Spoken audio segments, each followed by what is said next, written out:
گہرے سمندر میں ایک بادشاہ رہتا تھا اپنی رعایا کے ساتھ۔ وہاں ریت نہیں زندگی تھی۔ سب سے نیچے اس کا محل تھا، مرجان کی دیواروں والا، شفاف کھڑکیوں سے روشن۔ بادشاہ کی بیوی کا انتقال ہو چکا تھا، اس لیے اس کی بوڑھی ماں محل کی نگہبان تھی۔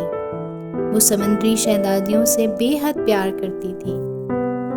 سب خوبصورت تھیں، مگر سب سے چھوٹی شہزادی سب سے نرالی تھی۔ اس کی جلد گلاب کی پنکھڑیوں جیسی نازک اور آنکھیں سمندر جیسی نیلی تھیں۔ وہ شہزادیاں اپنے محل کے بڑے ہالوں میں کھیلتی رہتیں۔ مچھلیاں کھڑکیوں سے اندر آ کر ان کے ہاتھوں سے دانا کھاتی۔ چھوٹی شہزادی کو سب سے زیادہ خوشی اس وقت ملتی جب وہ اوپر کی دنیا کے بارے میں سنتی۔ دادی کہتی، جب تم 20 برس کی ہو جاؤ گی تب تمہیں سمندر کے اوپر جانے کی اجازت ملے گی۔ جب پہلی دفعہ شہزادیوں کو اوپر جانے کی اجازت ملی تھی تو وہ بہت خوش تھیں۔ نیلا آسمان، چمکتا سورج اور انسانوں کی دنیا کے مناظر۔ جب دوسری بہنیں اوپر جا کر واپس آتی تو چھوٹی انہیں دیکھتی رہتی۔ وہ اوپر جاتی لہروں کو دیکھتی رہتی اور دل میں حسرت کرتی، کاش میں بھی 20 برس کی ہو جاتی۔ آخر وہ دن آ ہی گیا۔ وہ 20 سال کی ہو گئی۔ دادی بولی، اب تم بھی بڑی ہو گئی ہو، اب تم بھی سمندر کی سطح پر جاؤ گی۔ اس نے دادی کو الوداع کہا اور بلبلے کی طرح پانی کی سطح پر پہنچ گئی۔ اوپر پہ ہم پہنچی تو سورج ڈوب چکا تھا اور سمندر بالکل پرسکون تھا۔ پانی پر ایک بڑا جہاز رکا ہوا تھا۔ جہاز پر خوشی کا سماں تھا، موسیقی بج رہی تھی۔ جیسے ہی اندھیرا چھانے لگا، فضا روشنی سے جگمگا گئی۔ ننھی جل پری آہستہ آہستہ جہاز کے قریب پہنچ گئی۔ جب لہر اسے اوپر اٹھاتی تو وہ کیبن کی کھڑکیوں سے اندر جھانکتی۔ اندر لوگ خوش لباس تھے اور ان کے بیچ ایک نوجوان شہزادہ بیٹھا تھا۔ اس کی سادہ آنکھیں چمک رہی تھیں۔ آج اس کی سالگرہ تھی۔ سب اسے مبارکباد دے رہے تھے۔ رات بیت چکی تھی، پر ننھی جل پری کی نظریں اسی شہزادے پر ٹکی تھیں۔ تھوڑی دیر بعد جہاز آہستہ آہستہ آگے بڑھنے لگا، لیکن جلد ہی ہوا تیز ہو گئی۔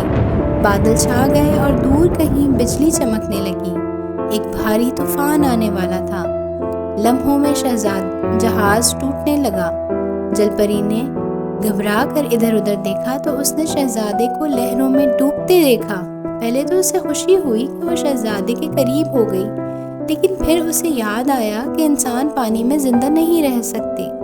یہ سوچ کر وہ لکڑیوں اور تختوں کے درمیان تیرنے لگی، بغیر سوچے سمجھے کہ وہ خود بھی زخمی ہو سکتی ہے۔ آخر کار اس نے شہزادے کو سمندر سطح تک لے گئی، جہاں کوئی نہ تھا۔ شہزادہ تھکن سے بے ہوش ہو چکا تھا، اس کے ہاتھ پاؤں ڈھیلے ہو گئے تھے۔ آ کر جل پری پہنچتی تو وہ مر جاتا۔ طوفان رک چکا تھا، لیکن جہاز کا کوئی نشان باقی نہ تھا۔ کچھ دیر بعد اسے روشنی دکھائی دی۔ سرسبز درختوں کا جنگل تھا۔ ننھی جل پری نے شہزادے کو سہارا دیا۔ اس نے شہزادے کو دھوپ میں لٹا دیا تاکہ وہ آسانی سے سانس لے سکے۔ وہ ایک چٹان کے پیچھے چھپ گئی۔ پھر اس نے دیکھا کہ ایک شہزادی اس کے پاس آئی۔ شہزادہ اٹھا اور شہزادی کا شکریہ ادا کیا کہ اس جل پری نے اس کی جان بچائی ہے۔ یہ دیکھ کر جل پری کا دل اداس ہو گیا۔ جب لوگ شہزادے کو سہارا دے کر اسے بڑے سے مکان کے اندر لے گئے تو وہ خاموشی سے سمندر میں واپس آ گئی۔ وہ اپنے والد کے محل چلی گئی، مگر اب پہلے سے بھی زیادہ غمگین رہنے لگی۔ اس کی بہنوں نے پوچھا کہ جب وہ پہلی بار سمندر پر گئی تو اس نے کیا دیکھا، مگر وہ کچھ نہ بولی۔ وہ کئی دنوں اور راتوں تک اس جگہ جاتی رہی جہاں اس نے شہزادے کو چھوڑا تھا، مگر شہزادہ اسے کہیں واپس نظر نہ آیا۔ آخر کار اس نے اپنی بہن کو سب کچھ بتا دیا۔ ایک جل پری نے بتایا کہ وہ شہزادے کے بارے میں جانتی ہے۔ سب مل کر اس جگہ کی طرف ٹہلنے لگی۔ محل چمک رہا تھا۔ اس کے سامنے لمبی سیڑھیاں تھیں جو سمندر تک جاتی تھیں۔ اس کے سامنے اب ننھی جل پری وہ جگہ مل گئی جہاں شہزادہ رہتا تھا۔ وہ وہاں ساحل کے قریب تیرتی، وہیں شہزادہ تنہا چاندنی رات میں ٹہلتا۔ ننھی جل پری نے دادی سے سوال کیا، انسان مرتے نہیں ہیں، ہم تو 300 سال رہتے ہیں اور جھاگ بن کر اڑ جاتے ہیں، لیکن ستاروں سے آگے لافانی دنیا میں چلے جاتے ہیں۔ اچانک سے اسے سمندر کے پانی میں دور سے بکل کی آواز سنائی دی۔ اس کا دل زور سے دھڑکنے لگا۔ وہی ہے میرا شہزادہ جس کے ہاتھ میں میری خوشی ہے، اگر اس کے ذریعے مجھے ابدی روح مل جائے۔ ننھی جل پری ایک ڈراؤنے راستے پر چل پڑی جہاں جادوگرنی تھی۔